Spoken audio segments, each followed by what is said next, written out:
Hi, this is Seth Wild from SonicElectronics.com here at CES 2010 at the Pioneer booth. I'm here with Harry from Pioneer, and Happy we're standing New Year, in front of the AVIC-X920BT, brand new, should be shipping out soon.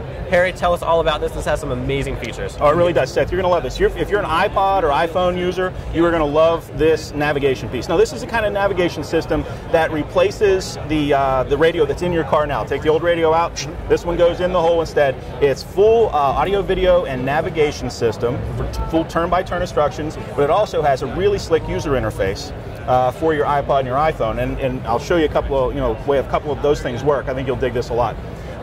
First thing is with the iPod, the user interface is really important in your car while you're driving because you have to be able to get to your songs quickly, and if you have a whole stack of songs in there, it can be kind of an interesting operation, right? So look, I'm gonna, the list here goes like this. It's the artist name on the top, and then the album name, and then the song name. So if I want to search by any of those, I just touch it on the screen. I'll touch the artist name, and that'll open up my search for the artist. Now, just like a smartphone or maybe like an iPhone or something like that, we have gesture commands on the radio, so I can just sort of flick that like that, and you see the letters get smaller and they scroll by just like they do on some phones you've probably seen before. Then they get a little bit bigger and jump up. So I just do that again, just flick it like that, get to the song I want and touch OK and go.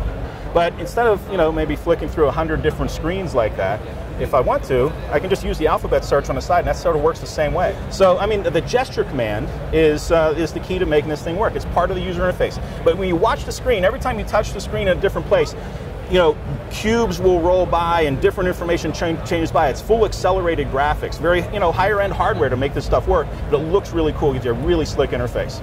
We have another cool thing in here called MusicSphere, and MusicSphere is kind of proprietary Pioneer software that is, it's an add-on really to iTunes. And what MusicSphere does is takes all of your songs in your iTunes collection and will examine those songs and create custom playlists for you automatically. A lot of people don't use playlists because, well, you have to create the thing. A lot of people do, but a lot of us are kind of lazy and don't. So MusicSphere will examine your songs and create playlists based on kind of different feelings that you may have. Are you angry today? Are you happy today? Are you excited? Are you kind of down because you have to go to work on Monday morning? You cranked up because it's Friday afternoon and you're going out tonight? So it'll create those playlists for you. So I'm going to touch the MusicSphere button here and bring it up on the screen. Now, we created the playlists on iTunes on your computer, and we connected up your iPod, so the playlists are on your iPod. When we plug the iPod back into your car, MusicSphere comes up on the screen. And we can change around, just swirl this thing around and select the different playlists that it created for us from your collection.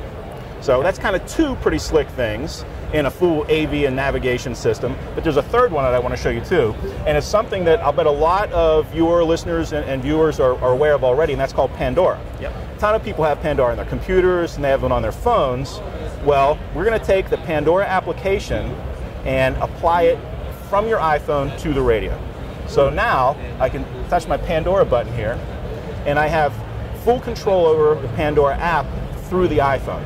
Now, I want to make a kind of a distinction. A lot of people can take a smartphone, there's a ton of them out there, that can stream Pandora, and with a Bluetooth connection, it'll play Pandora through your car radio. Right. It certainly does that, but it does a little bit more. We've transferred all of the controls for Pandora right to the radio. So there's the thumbs up, the thumbs down.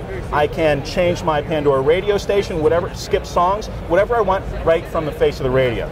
Okay. So all the Pandora interface is right here on the radio. It's exactly right. It's right here as long as we're using an iPhone. But I need to make this point to you. This is CES 2010, and right now this product isn't shipping yet. It won't ship till about March, and the Pandora application for the iPhone is not available yet. It hasn't been approved by Apple yet.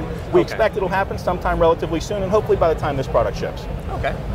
Excellent. It all sounds really good. There's a lot of new technology behind this to, I guess, enhance the listening experience. Absolutely. But what else? You mentioned navigation, Bluetooth. What else does the unit have? Sure. AVIC-X920BT, by the way, has Bluetooth already built into it. And in a lot of places, it's not just an option. You got to have hands-free in your car. The navigation, and we'll jump over to that. Here's one of our navigation screens. I'm sure we can jump to that.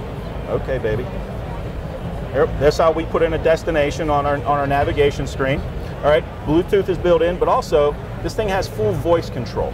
All right, so by voice control, what I mean is, if I say to it, I want to find the nearest McDonald's, it'll search for a second and say, okay, nearest McDonald's is about a mile away. You want to go there? You just say yes or no. And by the way, you can talk to it just like that.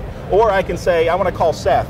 And it'll say to me, Seth has 3 phone numbers. You want to hit him on his cell, at his home or at work.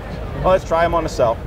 It'll work just like that. I mean, really very conversational sort of speech system built into the AVIC-X920BT. Some of your viewers might be aware of another product we do. It's AVIC-Z110. This is kind of the baby brother of a Z110. A little bit smaller screen, but the same type of capabilities, and that kind of very slick new user interface. Excellent. Is there anything else we need to know about the 920BT? It's about $1,200, and you'll be getting one for your car, I bet. I will be. All right, thank you very much, Harry. All right, brother. Thanks a lot, man. My name is Seth Wild, and this is CES 2010.